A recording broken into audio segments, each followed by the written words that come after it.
So I thought it would be interesting to start doing development diaries for the little gaming project I have on the side here that I'm working on. So my game is called Mekanika, and what this game is it is a roguelike RPG that is heavily inspired by the Pokemon Nuzlocke rules set. So perma-death challenge mode run stuff. Now everything you're going to see in this game here that I have done so far, this is like pre-alpha stuff, right? It's a bunch of placeholder graphics. It's a bunch of stuff I scraped together off the internet and whatnot because I'm not an artist. And then it's a bunch of stuff I have drawn as well on top of that. That is bad because I am not an artist. So a little bit about the game here. So that the idea is to take what makes a Pokemon Nuzlocke really interesting and distill that down to a little bit more compact form, not as long in terms of duration, because doing a full Pokemon Nuzlocke run gets pretty long with all the grinding and stuff you have to do. And then to build the rules set for the game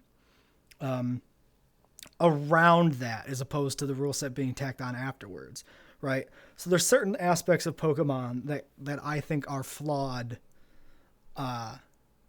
for that sort of challenge mode run, right?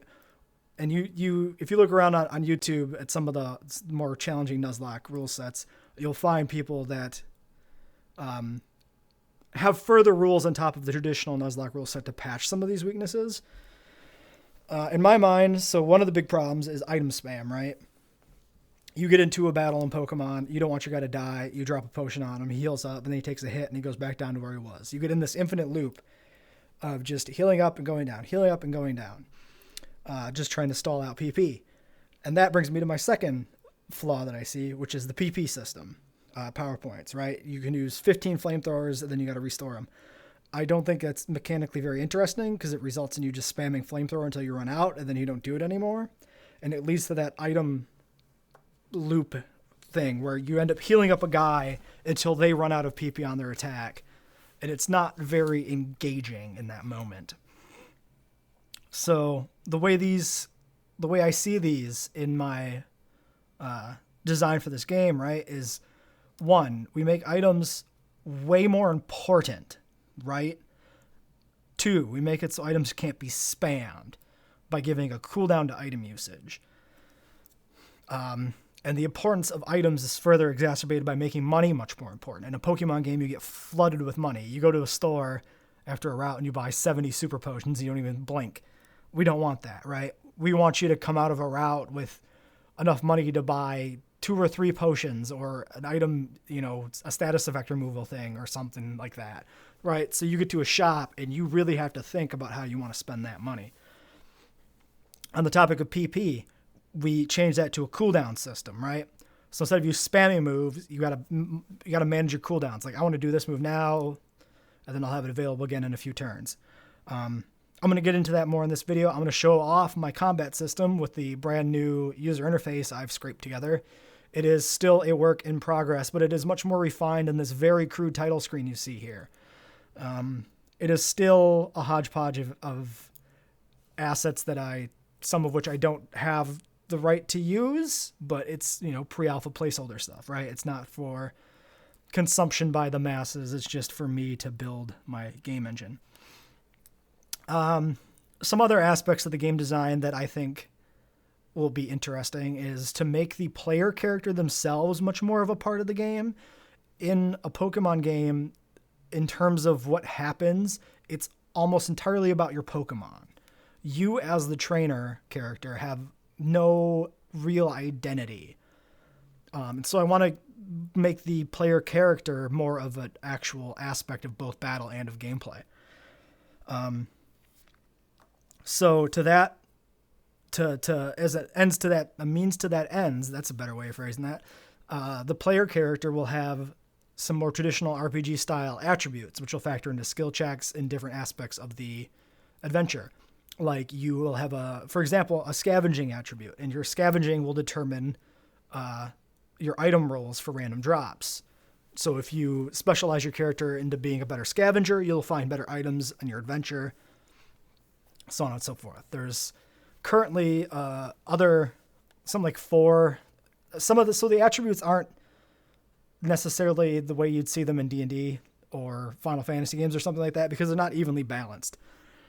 Character progression is not linked, your player character progression is not linked to levels or combat. Your Mekanika, your Pokemon equivalent, which are, I should talk a bit about the aesthetic of the game as well, they progress through combat in a style just like you would in a Pokemon game. But the player character's progression is tied to random events and choices you make as a character, not to combat. So if I choose, so maybe I get into an event where I choose to try and scavenge something and I fail, but I become better at scavenging for it, right? So that's how the player character, the trainer character progresses. And it makes makes you as the player much more impactful on the overall adventure. It's not just about the team you've built.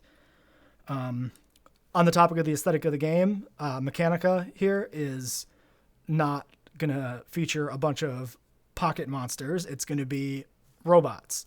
You are going to find machines in a post-apocalyptic wasteland and take control of them to use in battle. I'll do a lore video more at some point. I'm not going to get into lore too much today. But we're kind of skewing here towards a Fallout-esque aesthetic. Not so retro necessarily, but a little bit retro. And it's post-apocalyptic, so you have that similar aspect to it.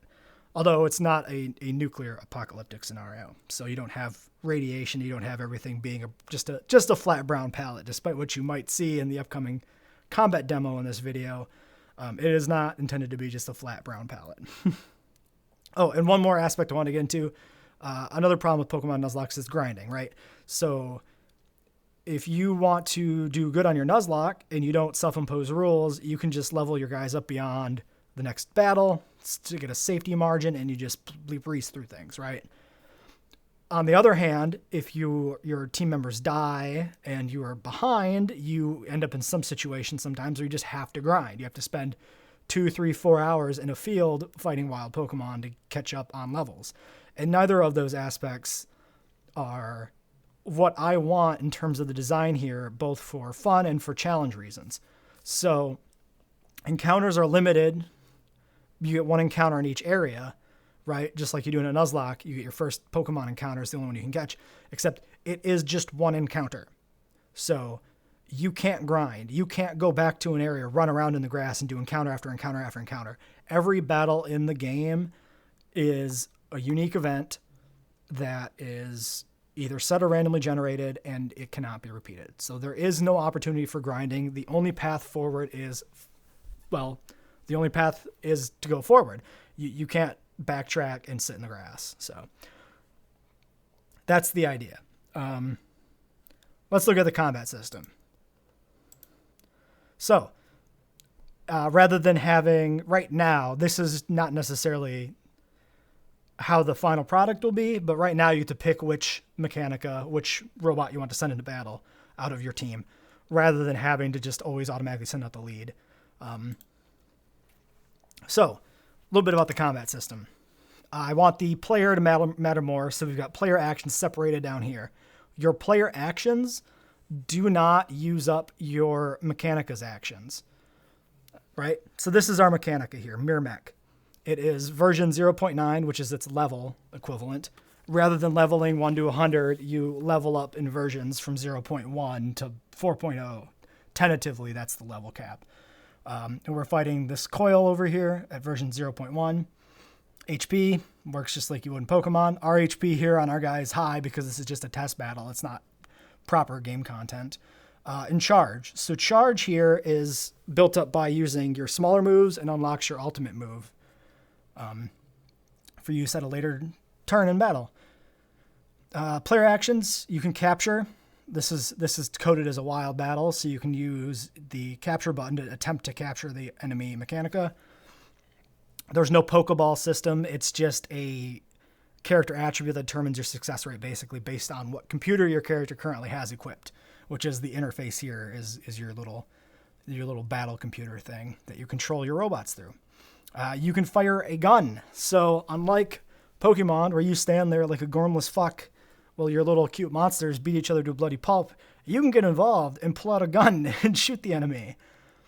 So if we fire our gun, you shoot your pea shooter, which is the default gun you start with. At the enemy does some damage.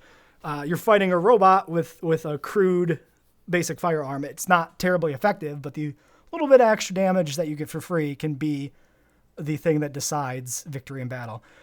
So we've taken a player action, so all of our player actions now are red. They're shut down for the turn. We only get one a turn out of all of them. So the other two here are item usage. So if I want to fire my gun, that precludes me from using an item that turn. If I want to attempt a capture, that precludes me from using a healing item that turn. So you have to pick and choose which of your player actions are important at that time. And they all have associated cooldowns as well, which we'll see next turn.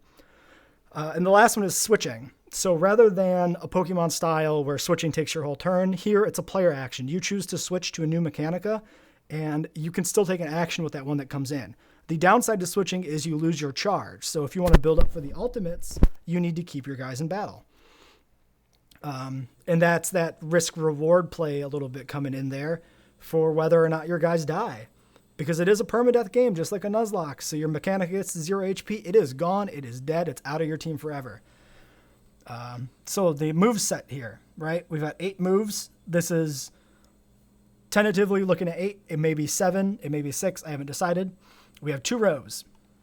We have this top row here. These are minor actions, basically. I haven't decided entirely what I'm going to call them, but we'll call them minor actions for now. And then the bottom row is major actions. And the last one here, which says charging, is your ultimate. So this is unavailable, which is why the little LED light is red. These ones that are green are all available to use. And on your turn, you are able to pick a minor action and a major action, which will sequentially go off. So if I want to jab the enemy here with a minor action, I can click the jab, which locks it in as an action for this turn, turning the LED yellow. And then when I pick my second action from the second row, that will finish up my turn. And you can see what the moves do here. So damage, charge, which is how much charge they build, accuracy, critical chance, turn cooldown, and then bonus effects.